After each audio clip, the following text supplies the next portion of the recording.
नहीं नहीं madam madam madam हम सब सच बोल देंगे मैडम। जब ये दोनों कोर्ट में गवाही देने आएंगे, इनके घर वालों को उठा के लेके आ जाना।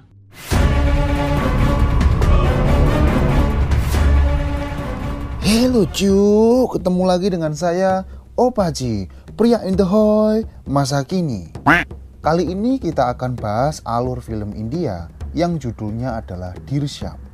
Kalau menurut saya, ini bukanlah film Bollywood biasa, karena di dalamnya yang penuh dengan kejutan. Film ini menceritakan keluarga sederhana yang tidak sengaja membunuh seseorang, yaitu anak dari Inspektur Jenderal Kepolisian. Dengan kejeniusan ayahnya, dia harus menyembunyikan pembunuhan itu.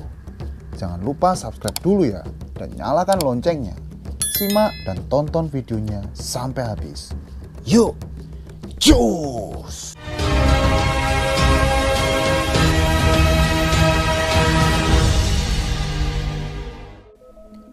Pada tayangan pertama di film ini, terlihat seorang polisi yang baru dipindah tugas. Di dalam kantor polisi itu, ada seorang pria bernama Vijay Salgaonkar. Lalu, di dalam film tersebut, Vijay pun flashback dan mengulang kejadian saat hidupnya masih damai. Vijay Salgaonkar, atau bisa dipanggil dengan Vijay, dia hanya mengenyam pendidikan sampai kelas 4 SD. Vijay sudah berkeluarga, memiliki seorang istri yang cantik dan 2 orang anak perempuan. Meskipun pendidikannya tidak tinggi, Vijay memiliki usaha kecil-kecilan, yaitu pelayanan TV kabel, dan dibantu 1 orang karyawan, dan karyawan tersebut bernama Jose. Ketika di dalam kantornya, Vijay lebih suka nonton film, bahkan berjam-jam dirinya bisa menghabiskan waktu untuk nonton. Lalu, dalam kesehariannya, Vijay dikenal sebagai orang baik. Dirinya ramah kepada siapapun di sana. Kemudian setiap harinya Vijay selalu makan siang di kedai yang lokasinya di depan kantor polisi. Lalu ketika dia makan di sana, Vijay melihat sepasang lansia, di mana lansia tersebut bercerita jika mereka sedang tertimpa musibah. Dalam cerita mereka, anak semata wayangnya dipenjara. Namun sayangnya, dia ditahan dengan cara yang ilegal. Hal ini dikarenakan sebab mereka memiliki hutang ke perusahaan, tetapi sayangnya mereka tidak bisa melunasinya. Nah, kebetulan pemilik perusahaan adalah sepupu dari polisi. Polisi tersebut namanya adalah Gaintonde. Maka dari itu, polisi tadi memberi peringatan dan ancaman ke mereka. Kalau sampai lansia itu melapor ke atasannya, bisa-bisa anaknya bakal dibunuh. Vijay yang mendengar itu langsung teringat film yang ditontonnya, di mana ketika ada penangkapan ilegal bisa dilaporkan ke pengadilan. Lalu Vijay bilang ke lansia itu jika dia akan membantunya ke pengacara. Tidak lama setelah itu, Vijay menyuruh mereka segera pergi, sebab polisi Gaintonde datang ke kedai. Selain suka membantu sesama, Vijay juga sayang dengan istrinya Nandini dan kedua anaknya bernama Anju dan Anu. Saking jarangnya Vijay di rumah, istrinya itu sempat protes, sebab suaminya itu sering di kantor dan cuma nonton film saja. Lalu sebagai gantinya, istrinya Vijay meminta kepadanya agar jalan-jalan ke ibu kota. Dan Vijay pun menuruti permintaan istrinya itu. Di lain hari, Anju, anak pertama Vijay, dipilih mewakili sekolahannya dia agar mengikuti perkemahan seluruh SMA. Oleh karena itu, ada laki-laki bernama Sam yang terus memperhatikannya. Selama perkemahan itu, laki-laki tersebut terus merekam Anju. Selain anak dan istri, Vijay juga memiliki adik ipar. Nama adik iparnya adalah Rajesh. Rajesh bekerja di bidang kegiatan sosial, dan kelompoknya Rajesh banyak yang menutup tambang batu. Sebab pertambangan tersebut sangat tidak ramah lingkungan. Makanya kelompok Rajesh menutup tambang itu. Lalu pada suatu hari ketika Vijay datang ke kedai Martin, dirinya dikenalkan seseorang bernama Roni. Dia adalah kontraktor yang membangun kantor polisi baru. Di hari itu juga, Gaintonde datang ke kedai. Dirinya menaruh curiga ke Vijay jika Vijay yang membantu lansia kemarin. Parahnya tentang Gaintonde, dia sering makan di kedai Martin, tapi dia tidak pernah bayar. Tidak sampai di situ, Gaintonde malah bilang ke Martin, seharusnya dia berterima kasih ke dia, sebab adanya pembangunan kantor baru, kedainya jadi lebih ramai. Padahal kalau dipikir-pikir, tempat makan terdekat ya memang di situ. Mendengar percakapan itu, Vijay menyindir polisi angkuh tadi. Lalu, Vijay mengatakan ke inspekturnya, yaitu yang bernama Sawan. Kemudian, ketika Vijay di rumah, dia sedang menggali lubang kompos. Tidak lama setelah itu, istrinya datang dan memberitahu sesuatu. Nandini pun bilang jika ada tokoh agama yang ceramah di kota lain. Tujuannya dia datang ke suaminya, berharap keluarganya bisa mengikuti itu. Beberapa saat kemudian, Anju anaknya Vijay pun datang. Dirinya menceritakan kegiatan ketika berkemah. Dia juga bilang kalau ada pria bernama Sam yang suka merekam dirinya. Di lain hari, Gaintonde mendatangi Roni, sebab dirinya tidak terima kalau Rone mengadukannya ke Prabu, yaitu senior inspektur kepolisian di sana. Akhirnya, terjadilah perdebatan di antara mereka. Vijay yang ada di sana saat itu juga ikut membela Roni, sebab dirinya merasa kalau Gaintonde memang tidak benar. Lalu malam di hari itu, Vijay kembali menonton film. Film yang cukup hot, membuatnya dia pulang ke rumah. Dengan segera, dia menemui Nandini dan melakukan hubungan suami istri. Pada suatu hari, Anju diminta ibunya belanja ke pasar. Namun sepulangnya dari pasar, dia bertemu dengan Sam. Lalu kemudian Sam menghentikan mobilnya dan turun menemui Anju. Hal tak terduga pun terjadi. Ternyata selama di perkemahan, Sam juga merekam Anju saat mandi. Melihat video itu, Anju pun menangis sejadi-jadinya.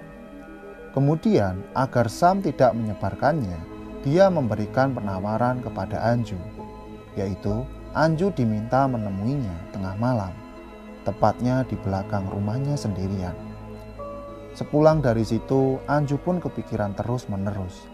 Dirinya bingung apa yang harus dilakukan. Dan kebetulan malam itu sedang hujan badai. Nah, kemudian Vijay pun memutuskan untuk menginap di kantornya. Di malam itu, Sam datang menemui Anju. Ternyata selain Anju, di sana juga ada Nandini. Melihat itu semua, Sam merasa Anju mengkhianati dirinya. Di saat itu Nandini terus memohon agar Sam mau menghapus video itu. Dengan sekuat tenaga, baik Anju maupun ibunya berusaha merebut HP si Sam itu.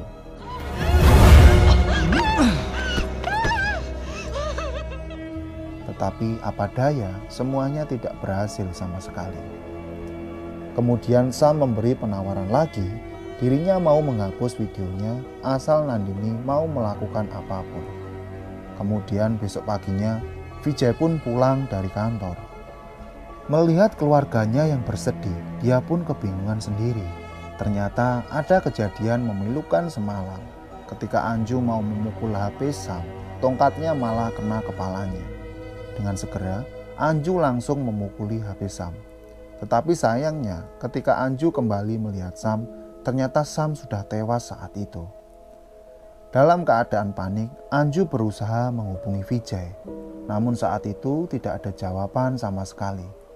Karena saking bingungnya saat itu, mereka memutuskan untuk mengubur mayat Sam. Namun, di luar dugaan, Anu melihat perbuatan mereka.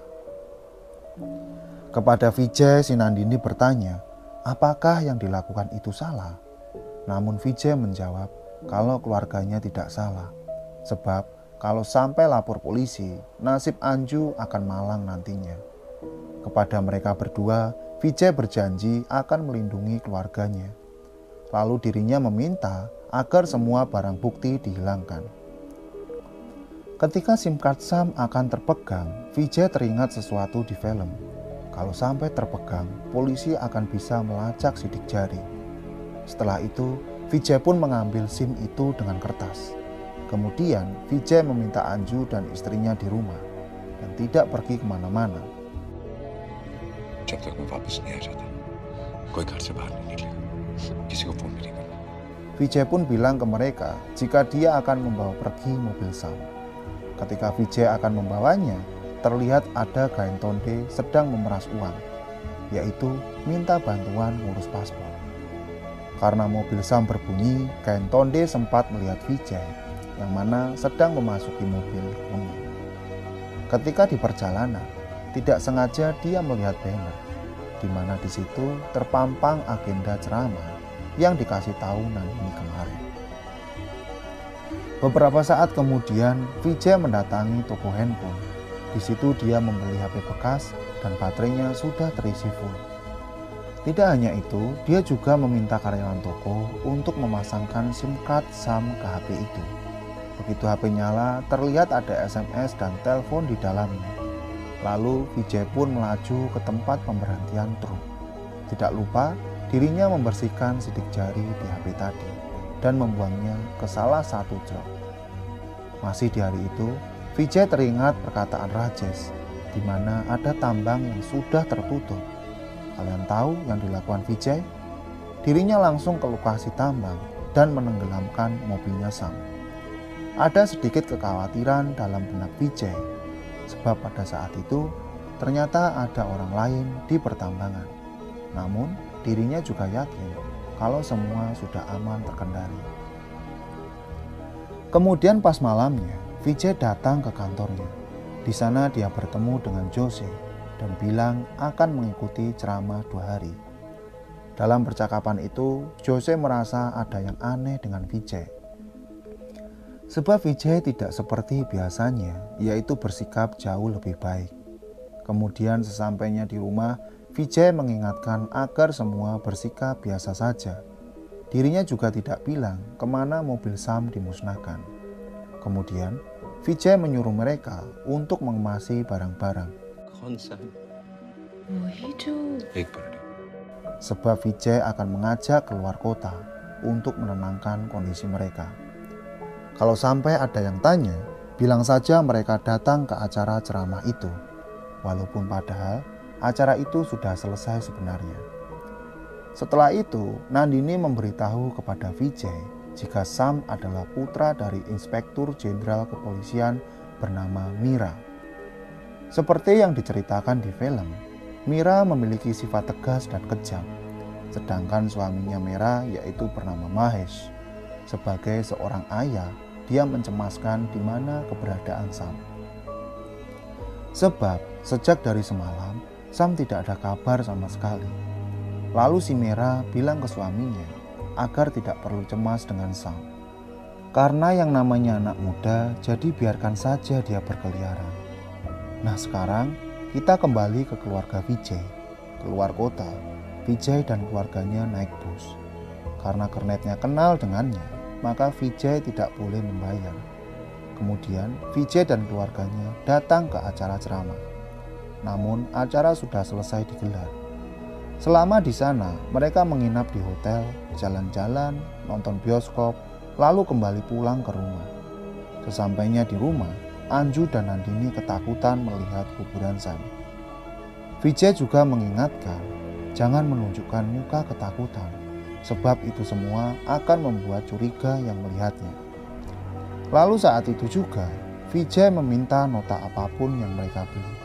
Tiba-tiba saja ada pihak kepolisian datang ke rumah. Tujuan mereka ke sana ternyata hanya untuk bertemu Vijay. Namun Anju yang melihatnya langsung ketakutan saat itu juga. Untungnya Vijay masih bisa menyembunyikannya. Setelah itu Vijay pun ngobrol dengan polisi itu. Di lain tempat, Mira mulai berfirasat buruk tentang Sam. Lalu Mira menyuruh seseorang untuk melacak Sam. Berdasarkan informasi yang didapat, HP Sam berada di lokasi sangat jauh. Tidak hanya itu, orang-orang yang renang di tambang batu, mereka menemukan mobilnya Sam. Menurut penyelidikan polisi, mobil itu sudah tenggelam 2 minggu lamanya. dan di saat itu tidak ada tanda-tanda keberadaan Sam. Mira yang mendengar kabar itu meminta agar media jangan sampai tahu. Setelah dilacak lagi, panggilan di HP Sam tanggal 2 Oktober. Kemudian sinyalnya hilang jam 10 malam. HP-nya lalu kembali hidup, yaitu besoknya jam 9:25 di kota lain. Akhirnya HP-nya kembali mati di lain tempat. Polisi mengatakan jika HP yang menyala 2 Oktober dan 3 Oktober adalah HP yang berbeda. Berdasarkan informasi tersebut, polisi melakukan pelacakan di 2 provinsi. Ayah Sam sangat yakin jika putranya sedang ada masalah. Karena tidak terasa, 3 minggu sudah Sam menghilang. Kepolisian mulai menyebarkan foto mobil Sam, lalu tidak terkecuali di kepolisian domisili Vijay. Begitu melihat foto itu, Gayentonde langsung teringat dengan Vijay, di mana pada saat itu dia melihat Vijay mengendarai mobil kuning. Gayentonde yang melihat Vijay di kedai Martin langsung mengetes si Vijay di sana, di mana dia berpura-pura minta uang. Tidak seperti biasanya, Vijay tidak bereaksi apa-apa. Padahal kalau melihat kejahatan Gayentonde, dirinya pasti akan marah dan berontak. Kemudian ketika Gayentonde bilang jika polisi menemukan mobil kuning, terlihat wajah Vijay yang tengah kaget.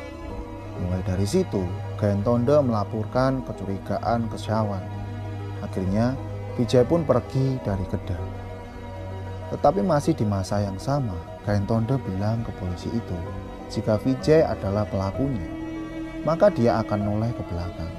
Ditambah lagi, pasti dia juga akan merasa gelisah. Setelah ditunggu beberapa saat, ternyata Vijay tidak menoleh. Meskipun begitu, Gayentonde tetap yakin jika Vijay lah pelakunya. Sebab dirinya melihat jika Vijay masuk ke mobil kuning. Sesampainya di rumah, Vijay mengetes keluarganya saat tanggal 2-3 Oktober. Sebab Vijay yakin kalau polisi akan mendatanginya. Bahkan sadisnya, mereka akan melakukan kekerasan. Sampai mereka mau menjawabnya. Vijay ngomong ke keluarganya jika mereka tidak perlu khawatir, sebab pihak kepolisian tidak memiliki barang bukti terkait Sam. Maka dari itu, Vijay meminta ke anak dan istrinya untuk tidak merubah kesepakatan mereka. Vijay menenangkan istrinya dan bilang kalau keluarganya tidak bersalah. Dia juga berjanji kalau keluarganya tidak akan masuk tahanan. Vijay juga bilang hanya ada 2 pilihan pada saat itu, yaitu antara menyerah saja atau terus kembali bangkit. Polisi mulai menyelidiki kasus ini. Tempat yang pertama dituju adalah orang yang diperas Gayentonde, yaitu terkait pengurusan paspor. Namun orang itu bilang kalau dia tidak yakin itu Vijay. Sementara itu, mobil berwarna kuning juga banyak di sana. Menurut informasi lain, Sam mengikuti sebuah perkemahan. Lalu di acara tersebut juga ada Anju saat di sana. Ternyata selama ini Anju merupakan anak angkat dari Vijay dan Nandini. Anju ditemukan di dekat tempat sampah, tepatnya saat dia masih bayi. Kepolisian sangat yakin jika Vijay adalah orang baik. Bahkan mereka jadi ragu, yaitu terkait tuduhan Gayentonde. Tetapi yang namanya Gayentonde, dirinya tetap ngeyel kalau dia itu benar. Akhirnya, kepolisian mendatangi ke sekolahan Anju. Anju, prinsipal ne तुम्हें बुलाया है. Anju yang awalnya panik tiba-tiba teringat perkataan ayahnya, yaitu bukti terkuat saat itu adalah ketakutan. Vijay juga terus mengingatkan agar Anju membuang rasa takutnya. Anju memang mengenal si Sam, tetapi yang Anju ingat, dia tidak perlu mengatakan yang terjadi di rumahnya.